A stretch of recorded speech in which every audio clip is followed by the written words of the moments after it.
Le but de la formation longue de Stumni donc, est tout d'abord d'apprendre aux stagiaires à parler et à savoir utiliser le breton pour qu'ils soient capables de se débrouiller en breton dans les fonctions qui leur seront confiées après le stage. La formation est longue, elle est éprouvante, elle est fatigante. Vous traverserez des périodes de découragement, fatalement. Dites-vous que c'est naturel, vous vous direz je suis nul, je ne réussirai jamais, les autres se moquent de moi, vous deviendrez un peu parano. Vous serez de mauvaise humeur, les profs sont nuls, il n'y a pas de pédagogie, ou les autres stagiaires ne comprennent rien. Non, il faut vous dire, je tiens bon. Dat cause eventual? Hongoz. Ja. Am daouse a zo dimezet. Rosen Amona. Diou Roar. On va le mettre au pluriel. C'était quoi le pluriel des noms de métiers pour les filles tout à l'heure? EZ. Ouais, E-Z-E-D. Ah, on rajoute tout d'un coup. Ça fait... Roarezet. Peler et Maout au chum. J'essaie de ne pas regarder. Et Landern et Mount Chom. Et l'an dernier, Petra et Odano.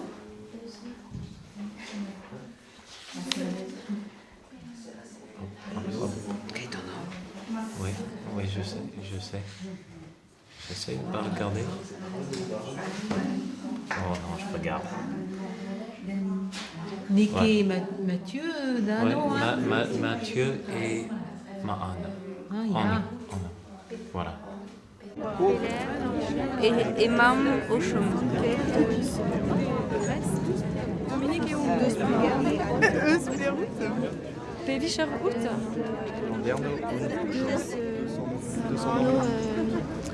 Charline.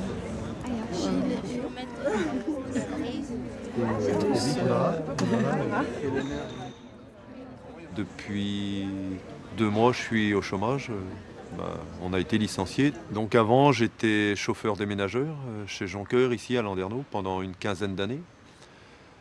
Et maintenant, j'ai pas un choix précis, donc je veux déjà apprendre le breton. Et suivant le niveau que j'aurai dans 6 mois, et comme on a le droit à 3 stages d'une semaine, peut-être que j'arriverai à trouver des voies avec ces stages, ou dans l'enseignement, dans l'animation.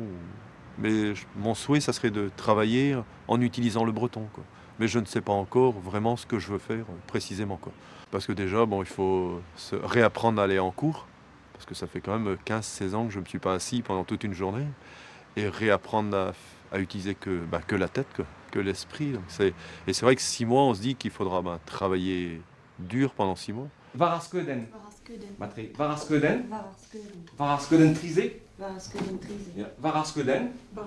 Varaskeden trisé. Ja, Varaskeden. Ja, Nikelou, ça sporto Varaskeden trisé. Et c'est scan, lourd. Lourd, c'est scan. Ouais. Alors, Neke scan. Scan, Arcel, Paraskeden, Roer. Araoug, Michel Edo Guarzal Verzalti a vraiment me soin labourade et Classou viande. Skol viande. Et Brezounek. Comprenez Ron. Et Mestra. Et Landeda et Coseum. Bambus, mais ça arrive. Moi, je suis né au Canada. Ma mère est bretonne d'origine. Elle est née à Saint-Derrien. Elle n'était pas bretonnante. Ses parents parlaient bien breton, tous deux, mais ils étaient tous deux instituteurs. Donc, ça ne s'est pas transmis aux enfants, naturellement, enfin. Donc, je me suis dit qu'il y avait quelque chose là de perdu, que j'avais envie de retrouver. Ça d'abord. Ensuite, parce que je m'intéresse vraiment beaucoup à la Bretagne, au monde celtique en général, mais en particulier à la Bretagne. Et que je me suis dit que apprendre le breton, c'est une manière de mieux comprendre ou de comprendre autrement le pays.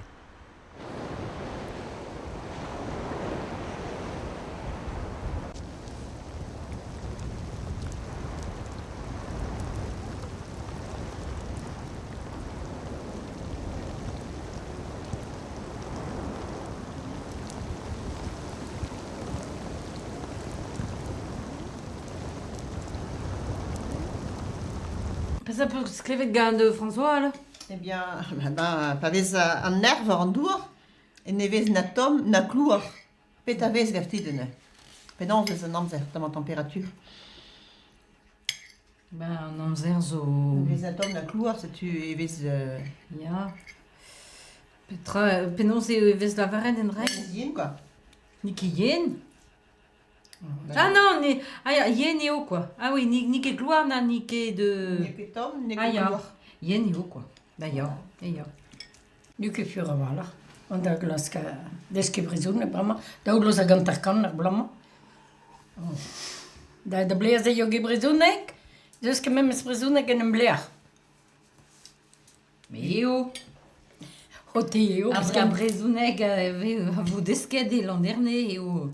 Même estra vidou en dud. Nike de brezounek l'an deda, mais... Kemer gada zaouant Ni ket brau mestra l'air a tout un traoù d'avant da Non. gol, kan ne veut dire. Nike sur. Welor edo, ya an amzer pa oad an yaouam. Mior a petra neus peus lavaret 40 oa et touez an dud an amzer se hag de bremañ. Hag a brezhoneg o en tamig an dahe, a brezhoneg o en tamig en dahen pred disevel. Ya, agredan ya ara en tamig ese ya. An dud a toste an mior gant ar brezhoneg e tre zo ya.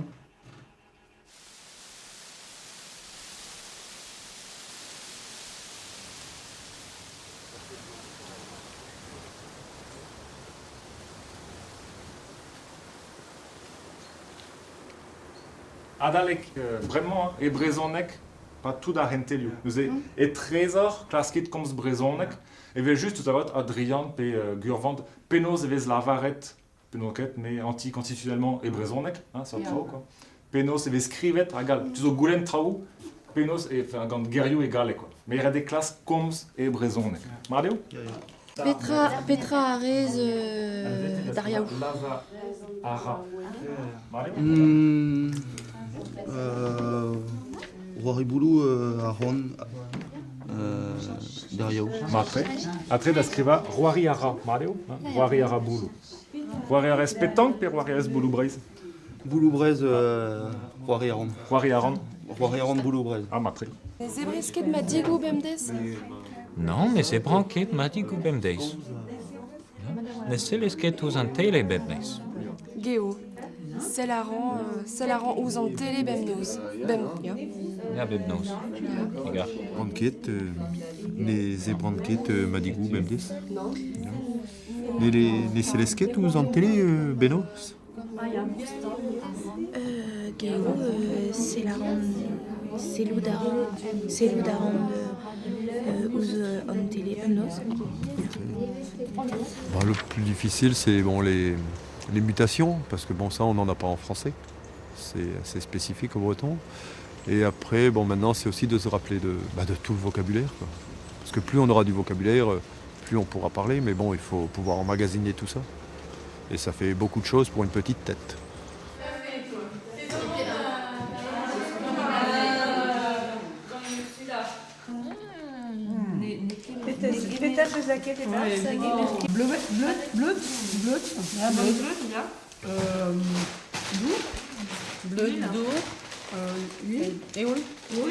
Un brocoli din neus ket de... Non! Evit da pizza dit succès. Ya. Plus juste sort Ya.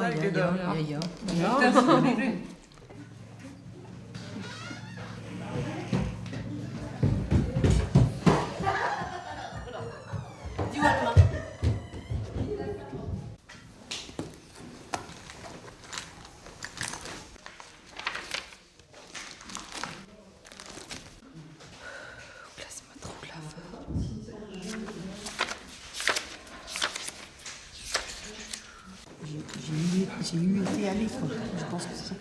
Et tombe vite. Non, c'est quand tu commences. Welet peus gant de... Ma e o ar remadur tout. Marie va Guy, Iri, da gouzou de Parker. Labouran a ran bebdez erger da roude. Daupe trier. Il y a songe de meuse et VOS Soria. Mais de labouran a ran, c'est tu Sojan a ran et bete garfin et Schumann quoi bete garfin. Je sais pas, on a la perspective un peu brouillée, je crois. On est dedans, donc on a, je crois, du mal à faire de l'auto-analyse. On ne sait pas trop combien on réussit. En fait, parce que dès qu'on a réussi une chose, on passe à autre chose. Quelque chose de nouveau, bien de plus difficile. Et on ne revient pas forcément sur ce qu'on a fait avant. Donc on a l'impression d'apprendre des choses et que ces choses-là disparaissent ou s'en vont ensuite. Qu'on est toujours au bord de l'inconnu. Je pense que ça va continuer comme ça.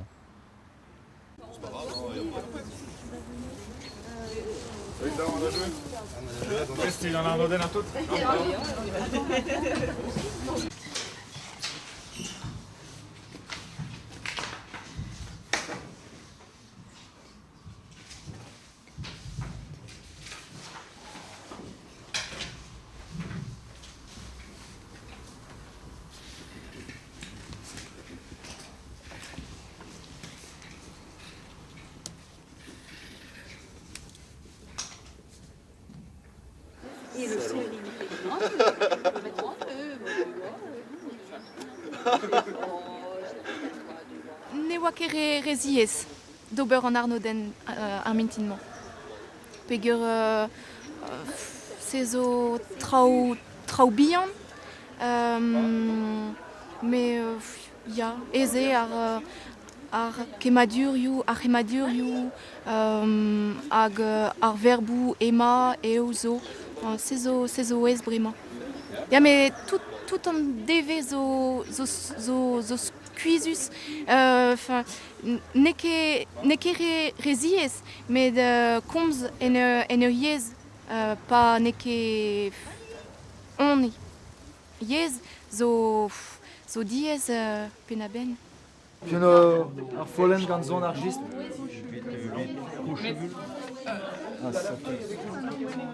Voilà. Martin. Follen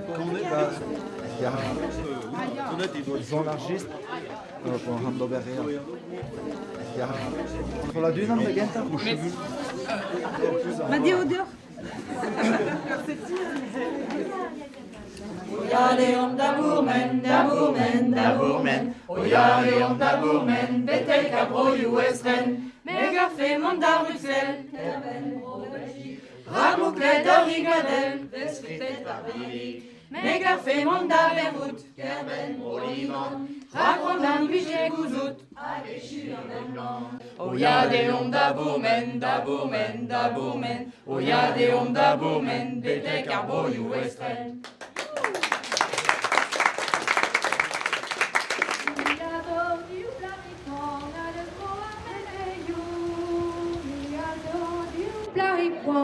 De trop amenayou, de dongan galant content, de reber de boutou, de donda galant content, de reber de boutou, la la la la la la la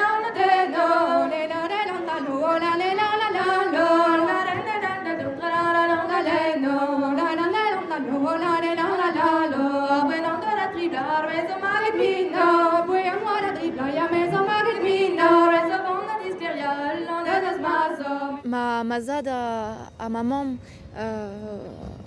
a gomz brezonek, ma mamm goz ive, hag tout un dut vardro mar famille a zo o gomz brezonek, hag martehe c'hoant am eus da glas ma flas. A rei on kal on dit? Vraiment pas trop. parce que en fait je pense qu'ils verront une fois à la fin si mon parler paraît naturel ou pas. Mais pendant, c'est vraiment rare que j'ai des encouragements.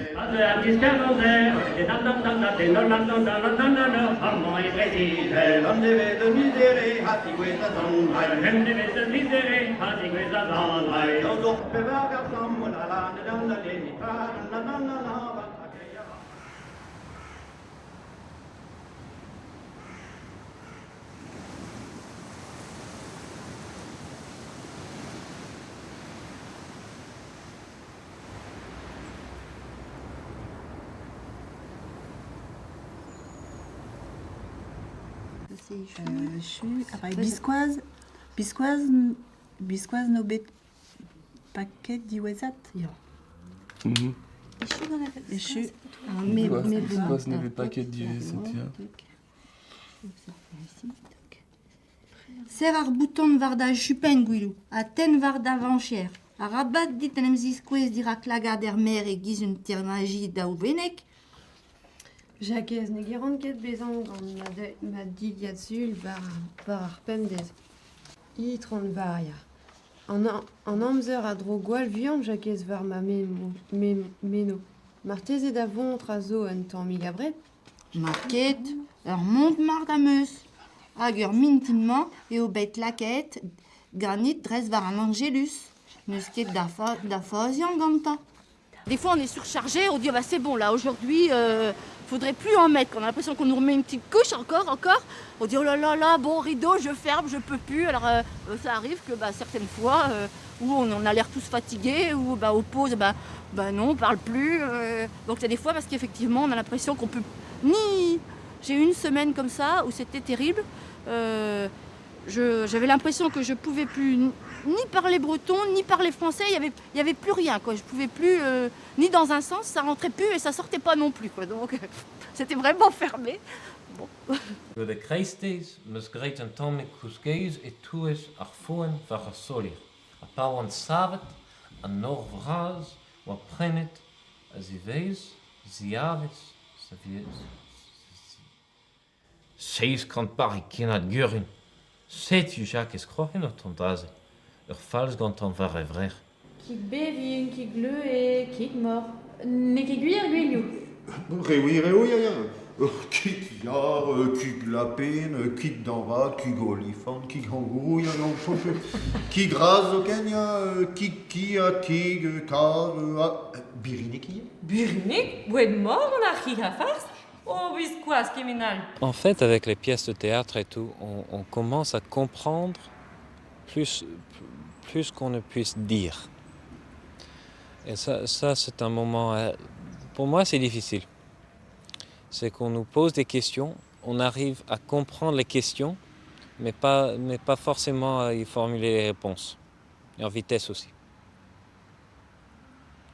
Donc on a l'impression de bien connaître ce qui nous entoure, ou de commencer à bien connaître ce qui nous entoure, sans pouvoir trop y contribuer. Pour l'instant, c'est comme un grand puzzle. On a toutes les pièces, mais elles sont mélangées. Donc quand on parle avec quelqu'un, le temps que les pièces ou les cases se mettent tous ensemble pour faire une phrase, c'est ça le plus dur, quoi. Parce qu'on a tout, mais elles sont tellement mélangées qu'on arrive même à se tromper, à mettre des mauvaises pièces l'une après l'autre, quoi. Mon arine ergegin. Ober arin kalfruz gant a rastelo deno, ya. Ya, gwe. Don arine dro. Oh, Maroué. T'aurais tes meuse a rastelo deno. Aïe, non, non,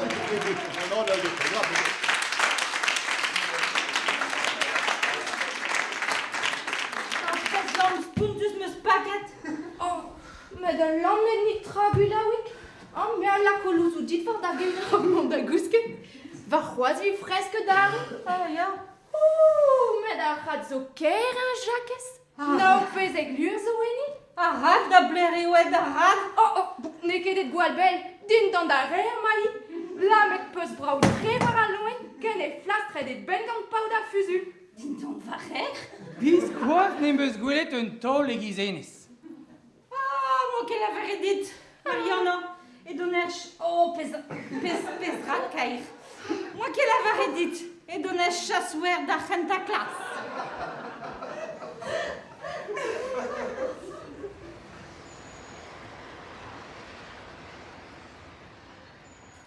Dan traum e me ar sorcerez, hag e tisken jont dan douar. Klasket e voe ar skoum, mais skoum e bet ne voe kavet. Ma tifou paz, diouz ur vezen e labous glasver. Je suis normande, mon mari est mayennais, mais on a vraiment fait un choix de vie de venir vivre en Bretagne, dans le Finistère. Mon choix de vie, mon choix de cœur, je pense que je dois le faire, pour moi il faut le faire jusqu'au bout pour qu'il soit vraiment fait, pour que je sois vraiment une Bretonne d'adoption, quoi. Sais-tu aimer mamik? Presteo ar babek davant d'ober toutou. Nanar ne répond ket. Gant e roari emañ. Oh, qu'est-ce qu'il fait, Nanar? Il prend son baston. Oh, ya. Oh. Peler emañ ar babek. Sais-tu aimer mamik? Là. Ya. Là. Ah, ya. Sais-tu aimer mamik? Presteo ar babek davant d'ober toutou. J'aimerais déjà que on parle breton davantage au quotidien, que ce soit une langue un peu, une langue intime entre nous, quoi. Oui, quand on s'exprime davantage. On le faisait déjà avant, puisque on avait appris un petit peu avec Kylian et Lucille, enfin avec Kylian d'abord, et Lucille la même chose. Donc on égrenait déjà notre langue, c'était tout naturel pour nous de mots bretons, quoi. Donc là, j'aimerais davantage que ce soit notre langue d'expression, quoi, une langue où on se retrouve quand on est tous les quatre, quand on s'exprime tous les quatre, une langue un peu qui fasse un lien comme notre lien de vivre ici, quoi. Donc que ça soit quelque chose de plus naturel, quoi, plus intime. Comme ça? Ja, besser Clou. Hein? Ja, besser Clou. Ruse. Ah, bananesen ruse? Sur route? Ja. Oh, moi. Non, non. Oui. Pesque? Ja, on va faire pesque. Non, un petit poussin. Un petit poussin. Un petit poussin. Aussi? Oui, tiens, tu peux faire ça. Oh.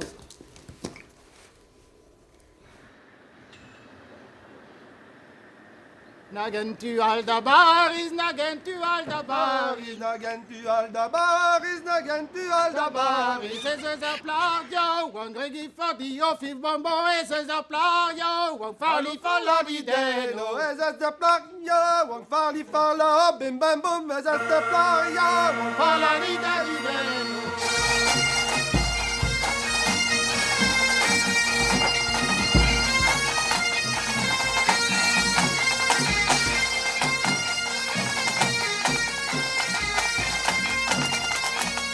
Donc, non, mais non, mais je me rappelle plus radek, quoi. Je me rappelle plus radek. Pas plus radek, hein. Martésé nuit, mais nous en quatre. Mais dans le songe, Gilles et vos scrivettes. Gilles scrivette à Din, partout. Donc, dans le songe, alors, ils vont gouder, mais vraiment, dans le songe, vraiment, regarde. Ezor et comprennent et get causal. Puis vraiment, mais comprennent tout, mais dièse et une tomique rose causal, puis classe 40 ma guerriou et barzar phrasen, quoi, évite sével leur phrasen, quoi. De speler, va nagentual da Paris, perag. Et matri da Barès. Quel sujet dur, zo ganin, causal, brezonek, mais, ya, et mes bagad, et mes stumdi, mais, partout, quoi. Mais mes ronda causal, gant tout dans dud, mais gant tout dans dud et bebler, quoi.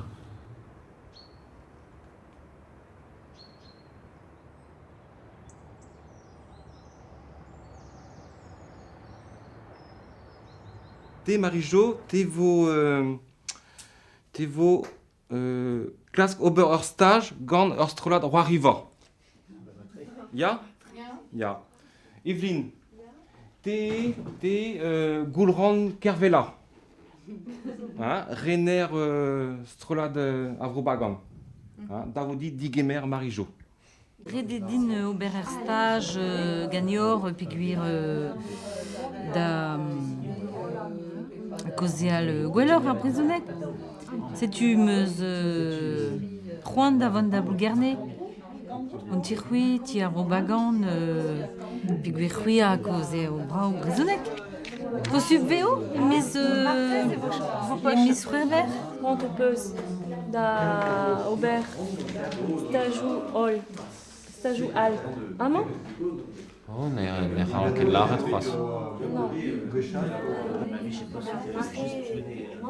T'as besoin? Ja, ba emañ o deski brezhoneg gant stumdi l'an dernier. A emañ o klask ur stage vid divar benara a brezhoneg, vid gomz a... Ma de amañ beguir tout ar familh a gomz e brezhoneg. Ma peseurt studio peus gret? Peseurt studio peus gret?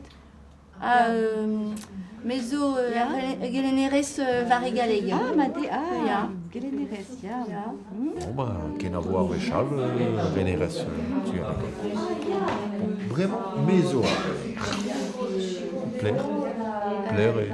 Et Gwenou gant ar vugale, dezo ar ene vugale. Oh, demad, là, mada, mondara, ya.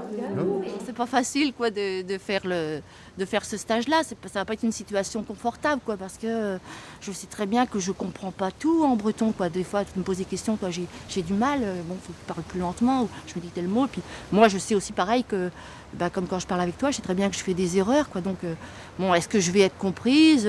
Mais en même temps, je sais qu'il faut que je sois complètement plongée en fait dans un monde étranger. C'est ça que je recherche quoi, comme si j'allais une semaine en Angleterre, mettons, quoi, dans une famille anglaise qui ne dirait pas un seul mot de français. Quoi. C'est ce qui serait l'idéal, je pense. Donc c'est ce que je recherche pour le stage. Quoi.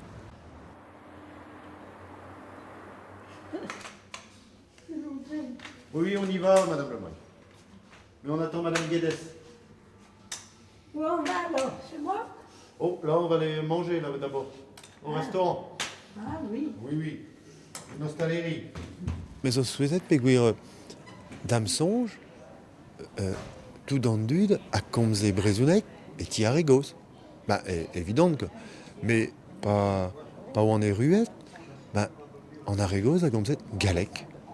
Et à la Reddin,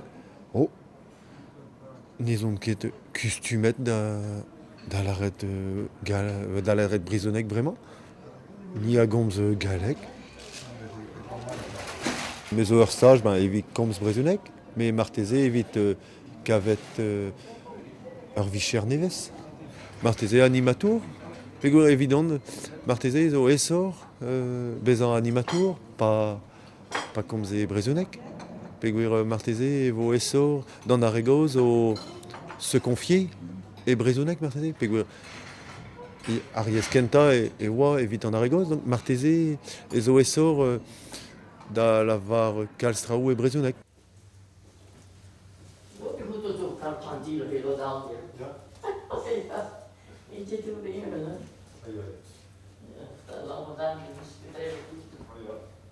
Intéressant. La bourrère douar, gant et goaz. La bourrère douar, ma goaz va la bourrère douar. Ah bah ja. A mim is gedie. Ah bah ja. De hoede evit eminim goud gwellach quoi. Vit be en nessach ebes gressivi. Ah bah ja. En lach plougastel. Ah bah ja, gouré. Ja, me voye o ver pis je ne weet de plougastel. Ja, wat rozo be contoniana. Ah bah gouré. Oh là là là.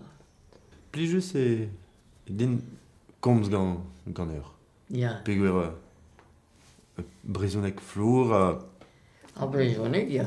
Et à Brezhoneg gwir zo gant Arégos. Ja. Plijus c'est évident. Rien d'arrivé sur littéraire. Une tombik Brezhoneg Léon là. Ja. Ja, mais neke Brezhoneg. Neke Brezhoneg. Et red eo evit tout ar skolaire ma o komz gant ar egoz. Pe gwir gant ar egoz ar brezhoneg zo ar yez genta. Donc ar yez deus bemdei, quoi. Elo moret de skol wir nemendra. E gwir bremañ distinvele pe gwechal brezhoneg erger galek er skol, a bremañ me galek erger a brezhoneg er skol. Un tammig kisk-kisk. Chenchez un tammig. Ah ya gwire. Nous on ket mad penoz e oa an amzer gwechal, a bremañ naik zo un tammig evel ma mam goz. Pe gwir pa ma mam goz a oa maro, ne gomze ket brezhoneg, donc jamais ne ralen ket komz gant ma mam goz e brezhoneg, a bremañ gant naik zo un tammig pa me a gomz gant ma mam goz, quoi, e pli kalz plijadur zo gant en.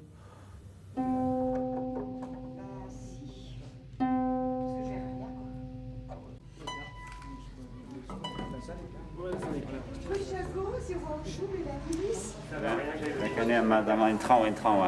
Is er van de zaal herhammen?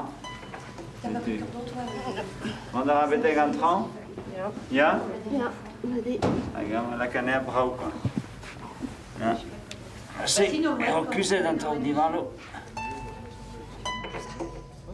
Petra et Rwanda da Raymond. Hein? Avalen?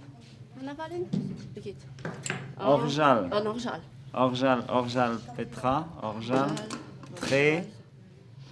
Tredan. Vidal Goulou. Et Orjal Vidal Goulou. Aguinan zo winan en Orjalen. En Orjalen. C'est tu ce que met la cadane ou un? J'étais à 447 là. Meso squeeze meso un tamm enuet rak ma fenzo toulet. Donc ne son non connaît meus ma guerriou a vecho neus ket Rwanda da gomz e brezhoneg met spimeus ces causes et on squeeze rede din kempen anti a ober var ar rugale a kalz traoù et ouspen deski ariez a setu ne ket dez ya met kalz plijadur meus gret ya.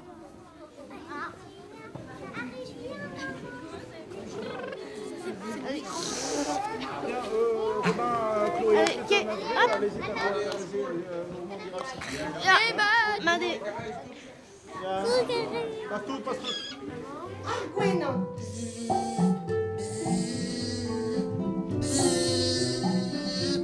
Arguenon, Anij, betegenem gavout, var ur bod bleuniou, evit ober o mel. Perak ne vichen keme, koulz a galwenet nij, se? Meie, afel din montre ar bet, da glas kapez a rati ou er din.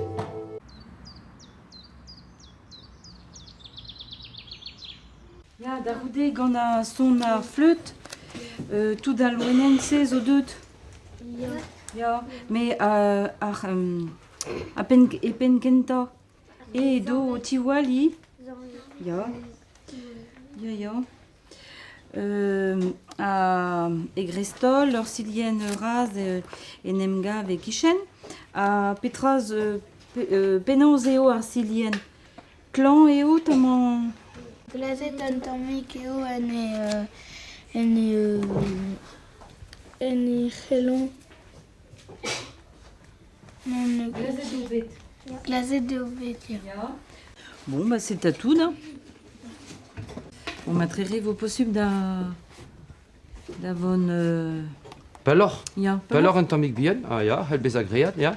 Unen a leno a da roude... Bez a ran me per via l'oscaraneo da len da genta.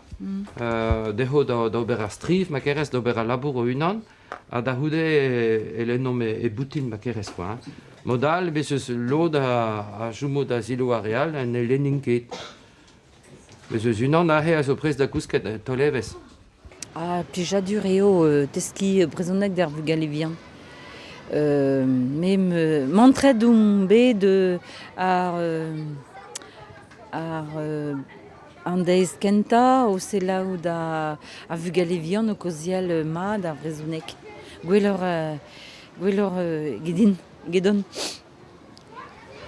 Ha neuze, peta joujez. Kaout a rade de lichez barek davant da skolerez brezounek?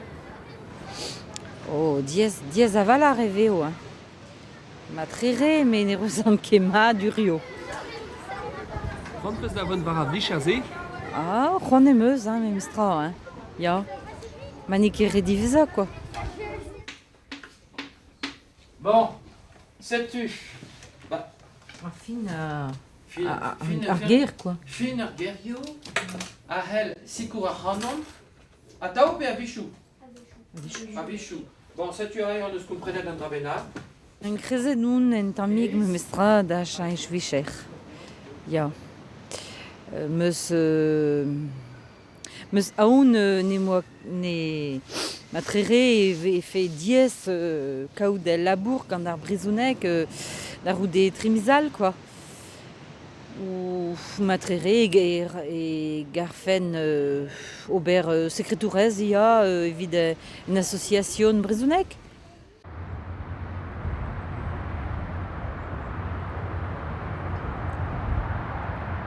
Who's going to start? Sylvain. Where did you come from? I was born in Vancouver, British Columbia, and I live now in Victoria on Vancouver Island. The west coast of Canada. Do you know where it is? In Canada, there is nowhere near the history that there is here. In some sense there is, because there are native peoples. There are the Indian tribes who used to live there. But they didn't write, and they didn't build in stone. So everything they built, more or less, has rotted or has disappeared. No, Breton is disappearing, but it's even worse with the native languages that have only maybe one or two people who speak each of them. I exaggerate a little, but not that much. So that in Canada, your history is not the history of Canada so much as the history of your family and of where you come from. Do you want to live in Brittany in the future? I think I would be very happy living in Brittany. But it is true that when I speak French, and now when I speak Breton, because I'm starting to think in Breton, that's partly good because I understand.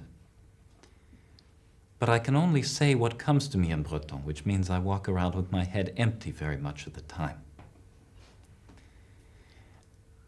In other words, when I come to France and I speak in French or I speak in Breton, I think in French and I think in Breton, and in some sense I become somebody else.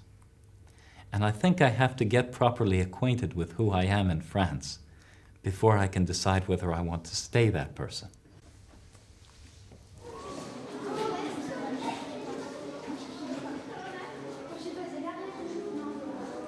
Roit peur bin gant lounez. Ya.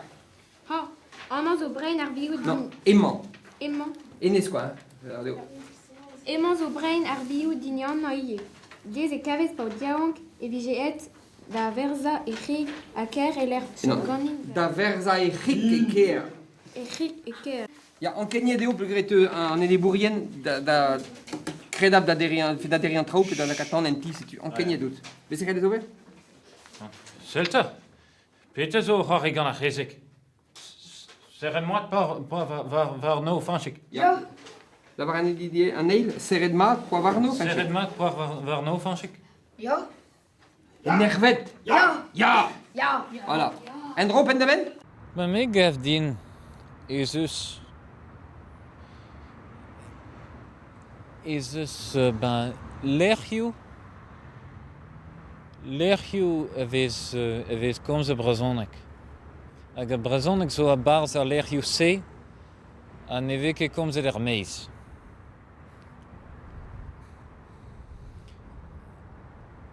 à setu ben l'amour de ze et ze sevel ben dau vreis bien vite à Brezon que breis bras vite à Galec.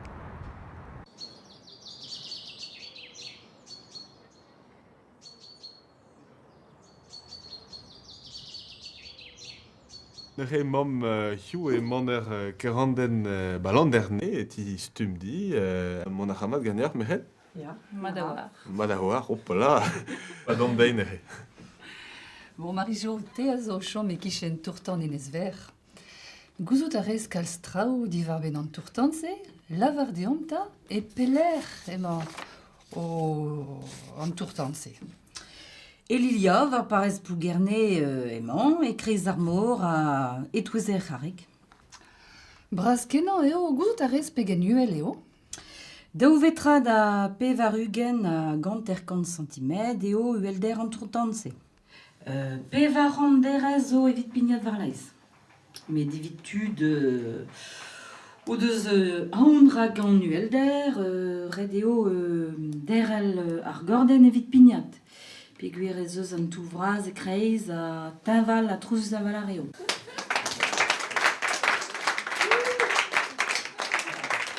Tout va ramaladezet là zo squeeze en tammig orortos ya. Ir eo en tammig ar suzunman an dud a gav ir en tammig. Ya, mais bon, trao nevez eus bemdez me mestra et puis just eo. Red din ober un tror, vraiment. Et vite... Gons brezonek, chilaou brezonek a ep sonjal. Ja, ep sonjal. Et vite un tom... Peno c'est... Un tom evel la square neuial et bars armor et neuial et bars ariez ep sonjal, ja.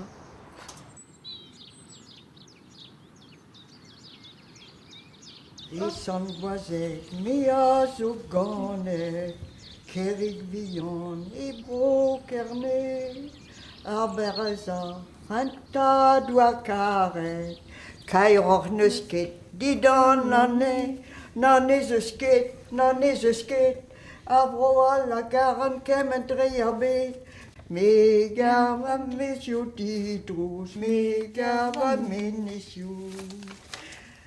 Et tout garnier. Non. Et plaire peut se desquer ar gant aouennement. Ah, Andra, je me kavet bar school. Bar school me desket aussi. Ah ja. Et skrivet oa bet gant ur mestkol pe... Oh, matresse gant ar belek. A notre saoul, matresse.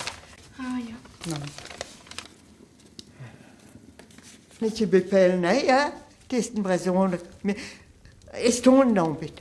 Est-ce ton nom, bête? Puis ce mode ne skal des punch, mais ça. Ja, à raison, on a mat, quoi. Quoi, la pimière?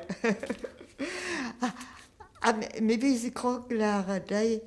Me rog la wat ledom kozel brezonek pe je wait as gedesket me gweller dai pe je nes disket gweller vedem e ben manus gret pas chila ou non Ne ke gwir an dramon pe gwir e vankan din c'hoaz un sort spirit a vid penons vid distaga un trao. Ar geiou a yezadieu zo bet desket mat me goudeze voaret din chila wanei kalz oaz vid kaout ur brezon eg komzet a gwir e tre krochet. Ni maintenant ta ram c'est moi c'est déjà brau. Jean-Mus mi j'ai credet ve fait vigedet ar brezon ken a bouez vidon gant a vicher et songe nober déjà e be chinchet pegur ar skolver ou an 107 mont da psychologour a goudeze ya chinchet des bet Mais benafin, moi chacheten ma buée en ur groguier gant ar tumadur. Mais vraiment échu, abement et ouzon et be chachet d'avad ya ma buée. Daou edo kein chom war memes linen a go tiu har. Rut giz ar planken. Ja? Mat. Greit vo ter mat a re vo skuiz a hello pauez hag a real a gendalho. Bete kant. Allez, une an. Diskenit. Daou. Diskenit. Tri. Diskenit. Pevar. O tom war skwa e gile a la ki grid ur pok, nek ur pok jod ou jod. Aia. Jod ou jod. Ja. Starde an dom, kilit en dro. Poganek. Ah, mal.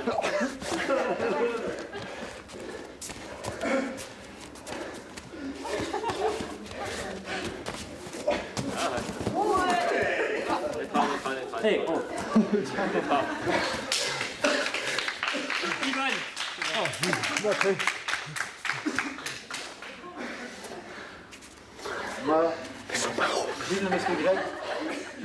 Vraiment, mes fichians et non.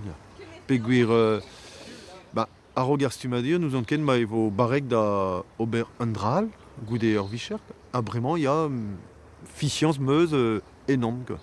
Diloget et one. Mais, gant ar vicherze, ne ve fait que possible, bezan kelenner. Ou bezan andral, possible, et bezan manœuvre, et pas toute ma vie. Mais vraiment, gant ar stumadir, possible, et bezan kelenner, possible, et ober andral, quoi.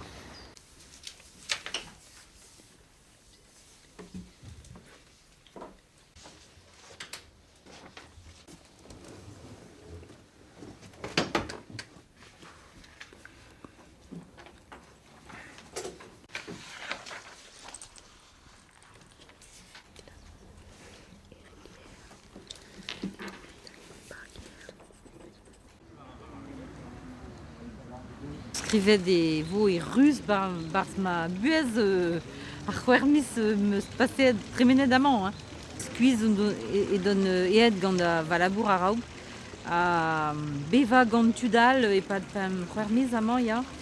Gant tud gentiltré comme il faut, à Dior var ar brizouneg ya neus gried kalzvat din. Red eo din bremañ derel gant ar brizonek a nous on ket diskouez ar brizonek da real, quoi. Evit damson chikour ar brizonek a sevel ar brizonek damson.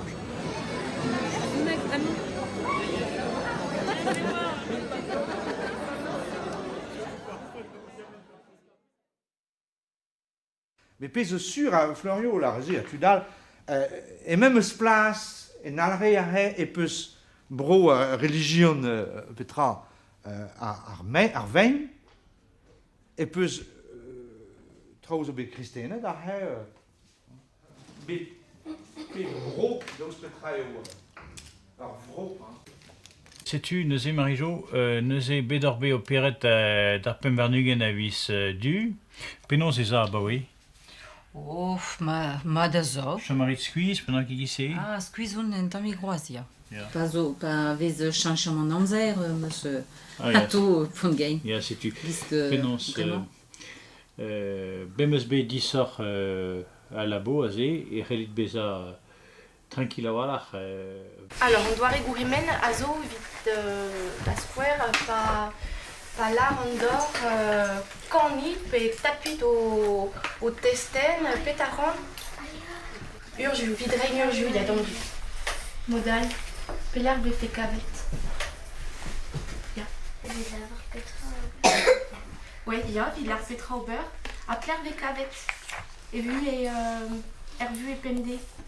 Ce qui nous amènera ensuite au deuxième point de notre lecture, c'est-à-dire l'obsession pour Rousseau de la transparence. De quelle manière pourriez-vous dégager cette omniprésence du premier, quoi, de Rousseau en tant que pionnier, si on veut, en tant que premier. De quelle manière on pourrait dégager cette... quels sont les termes récurrents?